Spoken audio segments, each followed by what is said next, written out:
Hi, I'm Patrick, twitching the curtains of the nation's favourite soaps. Saeed seems to be hell-bent on ruining his relationship with Christian when he secretly meets Danny and asks for an advance on his investment. Danny's surprised but says yes, as long as he signs a contract. Then he asks him out for a drink, just as Christian discovers Saeed hasn't sent out the wedding invites.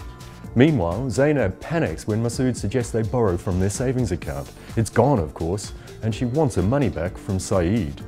Suddenly, he seems to become re-energized about the wedding when he plans the honeymoon. But it's all front and he slips out of the house to meet Danny. After meeting in a club, they leave and kiss passionately on the street. And who should see them? Masood.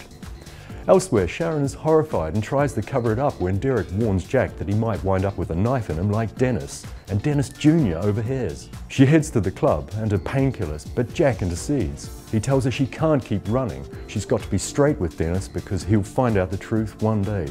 Next, we're in Corrie.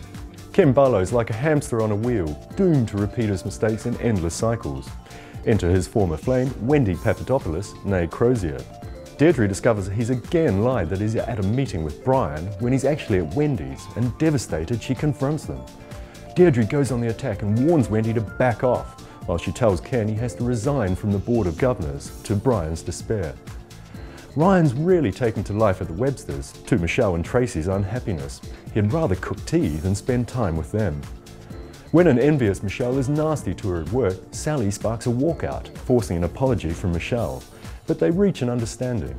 Sally invites her over so she can referee a meeting between Michelle and Ryan, and it works. Ryan agrees to return home while cooling things off with Tracy.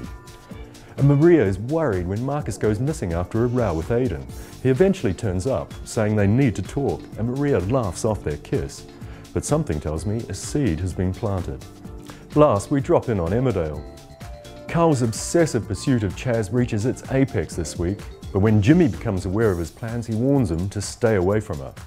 Chaz tells a suspicious Kane that she robbed the pub, but Diane overhears and tells her she's out as soon as the wedding is over.